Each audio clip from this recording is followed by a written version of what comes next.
Hi, this is Aditi Rana. आज start कर रहे हैं chapter 13 NCERT science class 7th। The name of the chapter is motion and time. So let's begin.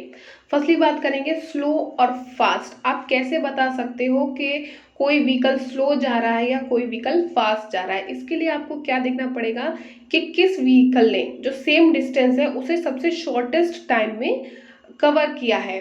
तो आपको पता पड़ जाएगी कि इन दोनों में से किसकी स्पीड ज़्यादा थी। फॉर एग्जांपल लेते हैं, एक कार है वो 10 किलोमीटर चली 5 आवर्स में, और एक ट्रक है वो 10 किलोमीटर चला 2 आवर्स में। तो आपने देखा कि सेम डिस्टेंस को किसने कम टाइम में कवर किया है, उसकी स्पीड ज़्यादा है। So how we calculate speed? The most convenient way to find out which of the two object is moving faster is to compare the distance moved by them in unit time. कभी भी आपको पता लगाना है कि किसकी speed ज़्यादा है व्हीकल की, तो बहुत ईजी है। आप स्पीड कैसे निकाल सकते हैं? उसके लिए आपको डिस्टेंस और टाइम पता होना चाहिए कि कितना डिस्टेंस कवर किया और कितने टाइम में कवर किया। The distance covered by an object is a unit time is the speed of the object. एक ऑब्जेक्ट कितना डिस्टेंस कवर करता है गिवन टाइम में, वही उसकी स्पीड बताता है। When we talk about speed we are talking about the average speed. जब हम स्पीड की बात कर रहे हैं यानी कि हम एवरेज स्पीड की बात कर रहे हैं कि अगर वो 2 आवर्स कंटिन्यूटी चला, मतलब पहले तो क्या किया, कार को एक आदमी ने ड्राइव किया, पहले वो 20 की स्पीड से जा रहा था, फिर उसे रोड खाली दिखी तो वो 40 की स्पीड से जा रहा था, फिर वो 60 की से जा रहा था, फिर वो 80 की से जा रहा था। लेकिन जब हम टोटल डिस्टेंस को ऐड करते हैं और नीचे टोटल टाइम लेते हैं और हम स्पीड निकालते हैं, तो हम एक एवरेज बताते हैं कि टोटल एवरेज वो किस टाइम से जा रहा था। If the speed of the object moving along a straight line keeps changing, its motion is said to be non uniform. अगर एक व्हीकल जो जा रहा है उसकी स्पीड बार बार कम ज़्यादा हो रही है, बार बार उसमें चेंजेस हो रहे हैं, इसका मतलब क्या है कि जो मोशन हो रहा है, जो उसकी गति हो रही है, वो नॉन यूनिफॉर्म है। ठीक है। और स्पीड निकालने का फॉर्मूला ये है, speed equals to total distance covered upon total time taken, यानी कि कितना डिस्टेंस कवर किया और उसे डिवाइड करना है कितना टाइम लिया। On the other hand, an object moving along a straight line with a constant speed is said to be in uniform motion. इसके अलावा अगर कोई ऑब्जेक्ट है वो स्ट्रेट लाइन में जा रहा है, यानी कि सीधा सीधा जा रहा है, एक कांस्टेंट स्पीड यानी कि सेम स्पीड को मेंटेन करता हुआ जा रहा है, तो हम कहेंगे यूनिफॉर्म मोशन हो रहा है यहाँ पे, यानी कि एक पर्टिकुलर पैटर्न में मोशन हो रहा है। और यहाँ पे जो उस इंसान की कांस्टेंट स्पीड है, यानी कि जिस स्पीड को उसने लगातार बनाया हुआ है, वही उसकी एवरेज स्पीड होगी। Next is measurement of time. The working of clock is rather complex, but all of them make use of some periodic motion. One of the most well-known periodic motion is that of a simple pendulum. जो work होता है घड़ियों का, घड़ियों जो चलती हैं वो एक कॉम्प्लेक्स प्रोसेस है, उसे समझना थोड़ा मुश्किल है, लेकिन एक चीज सभी घड़ियों में कॉमन है, एक पीरियोडिक मोशन। पीरियोडिक मीन्स एक पर्टिकुलर टाइम पे ही उनका मूवमेंट होता है। और सबसे जो सिंपल मोशन है, पीरियोडिक मोशन जो हम जानते हैं क्लॉक्स में, वो क्या है आपका, सिंपल पेंडुलम का, यानी कि जो पेंडुलम होता है क्लॉक्स में वो एक पीरियोडिक मोशन करता है, एक पर्टिकुलर टाइम पे ही डिस्टेंस को कवर करता है। See here, a simple pendulum consists of a small metallic ball or a piece of stone suspended from a rigid stand by a thread. एक सिंपल पेंडुलम का अगर आपको फोटो दिखाया जाए तो यहाँ पे ये जो एक गोल गोल सी मेटेलिक बॉल है, इसे कहा जाता है बॉब ऑफ द पेंडुलम। ठीक है। ये क्या होता है, एक स्ट्रॉन्ग थ्रेड से सस्पेंडेड होता है, यानी कि लटका हुआ होता है, और इसे कहते हैं Bob of the pendulum. The two and fro motion of a simple pendulum is an example of periodic और एन ऑक्सिलेटरी मोशन। जो टू एंड फ्रो मोशन होता है पेंडुलम का, यानी कि आगे जाना पीछे आना, आगे जाना फिर दोबारा पीछे आना, इसी को कहते हैं पीरियोडिक मोशन, क्योंकि वो पर्टिकुलर टाइम पे हो रहा है, पर्टिकुलर फिक्स गिवन टाइम में हो रहा है, और इसे ऑक्सिलेटरी मोशन भी कहा जाता है।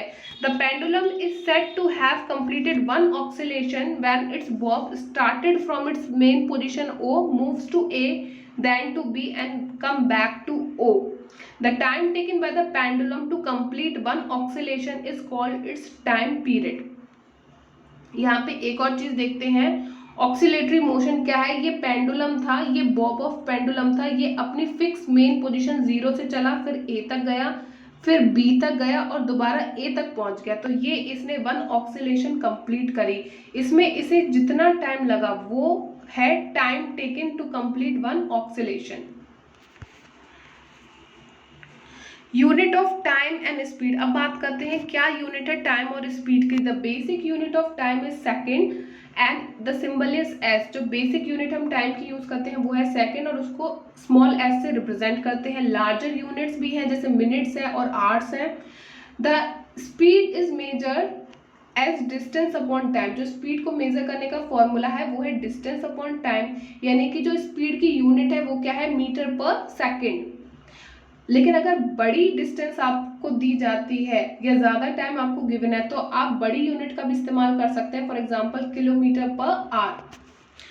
Galileo experimented with various pendulums to verify his observation. He found that a pendulum of a given length always takes the same time to complete one oscillation. This observation led to the development of pendulum clock, winding clocks and wrist watches. जो Galileo है उन्होंने experiments करे ये check करने के लिए कि जो पेंडुलम है वो हमेशा फिक्स टाइम में अपनी ऑक्सीलेशन को कंप्लीट करते हैं, यानी कि अगर ये कोई बॉब ऑफ पेंडुलम है तो ये 0 से ए तक गया, फिर बी तक गया और दोबारा अपनी मेन पोजीशन पे आता है। ये ऑक्सीलेशन को फिक्स टाइम में हमेशा कंप्लीट करता है। जब उन्होंने इस पे एक्सपेरिमेंट करे और अपनी ऑब्जर्वेशन की हेल्प से बाद में पेंडुलम क्लॉक्स का डेवलपमेंट हुआ, वाइंडिंग क्लॉक्स का डेवलपमेंट हुआ जिनमें चाबी भर दी जाती थी, और wrist वॉचेस का भी डेवलपमेंट हुआ जो कलाई पे पहनी जाती थी।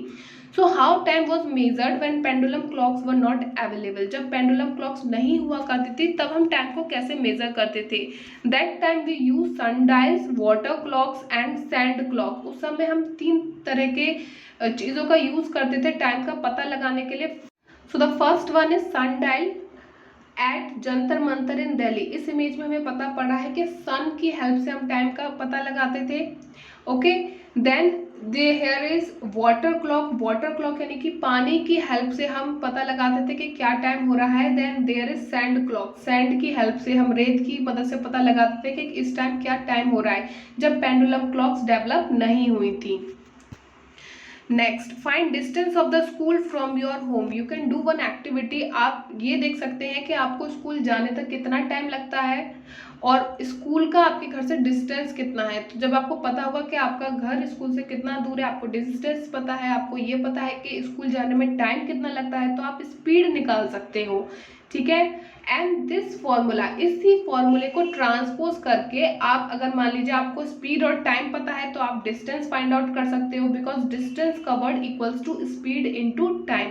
ठीक है, मान लीजिए अगर आपको डिस्टेंस और स्पीड पता है और आपको टाइम नहीं पता है तो वो भी आप फाइंड आउट कर सकते हो। यानी कि 3 क्वांटिटीज है, अगर आपको कोई सी भी 2 पता है तो आप एक को फाइंड आउट कर सकते हो यूजिंग दिस फॉर्मूला।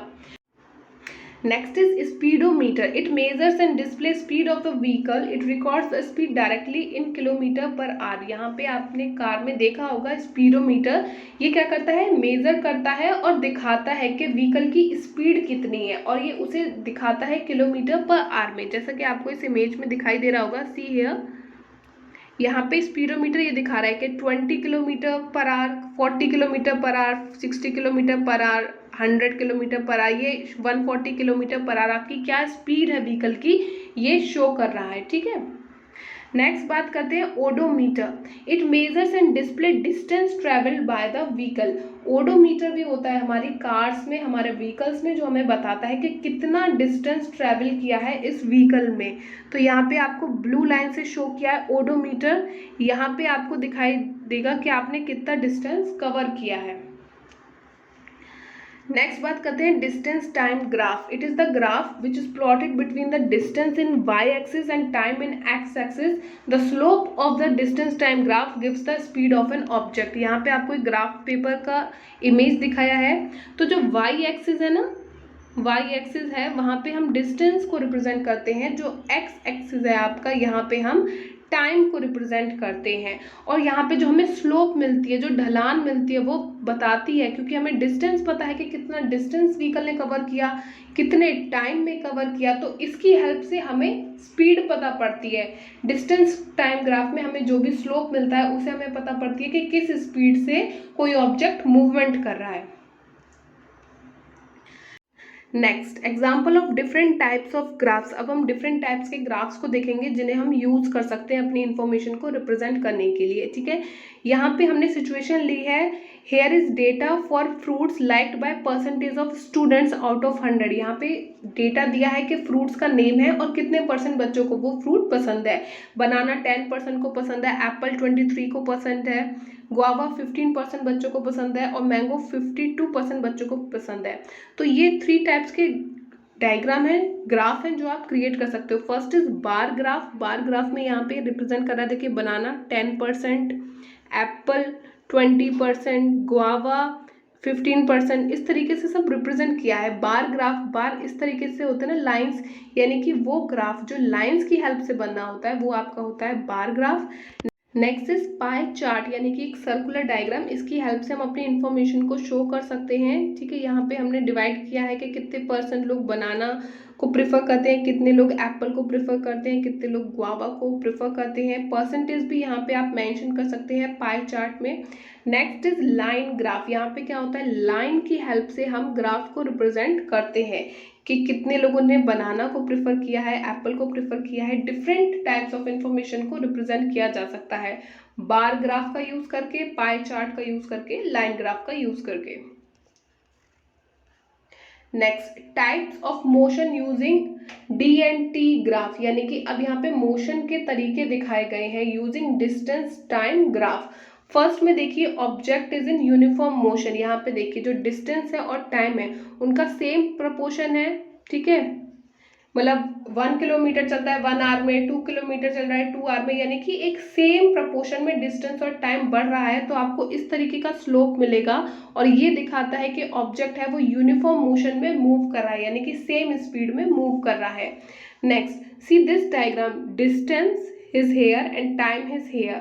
तो यहाँ हमने क्या देखा कि टाइम तो बढ़ रहा है, डिस्टेंस सेम ही है, डिस्टेंस तो सेम है और टाइम धीरे धीरे बढ़ता जा रहा है, बढ़ता जा रहा है, पर डिस्टेंस में कोई भी चेंज नहीं है। इसका मतलब क्या है, object is at rest. Object है वो आराम कर रहा है, यानी कि एक ही जगह पे बहुत टाइम से है और कोई भी मोशन नहीं हो रहा है। See the next one. यहाँ पे क्या होता है, जो डिस्टेंस है वो आपको दिख रहा है कि टाइम के सेम प्रपोर्शन में नहीं बढ़ रहा, कभी ज़्यादा टाइम लिया जा रहा है, कभी डिस्टेंस को कवर करने में कम टाइम लिया जा रहा है, यानी कि जो ऑब्जेक्ट है वो नॉन यूनिफॉर्म मोशन कर रहा है, कभी स्पीड बढ़ा रहा है, कभी स्पीड कम कर रहा है। Next is again object is in non uniform motion, क्योंकि देखिए डिस्टेंस और जो टाइम है वो सेम इंटरवल में नहीं बढ़ रहे हैं। ठीक है, so this is the slope which represent the speed and here it is shown कि जो मूवमेंट है ऑब्जेक्ट का वो कैसा है, नॉन यूनिफॉर्म है, उसकी स्पीड बार बार कम ज़्यादा हो रही है। So see here the proper diagram of distance and time. तो नीचे एक्स एक्सिस पे हम टाइम को रिप्रेजेंट करते हैं और वाई एक्सिस पे हम डिस्टेंस को रिप्रेजेंट करते हैं, और हमें जो भी स्लोप मिलता है वो हमें बताता है कि ऑब्जेक्ट की स्पीड क्या है, क्या वो यूनिफॉर्म है या नॉन यूनिफॉर्म स्पीड है।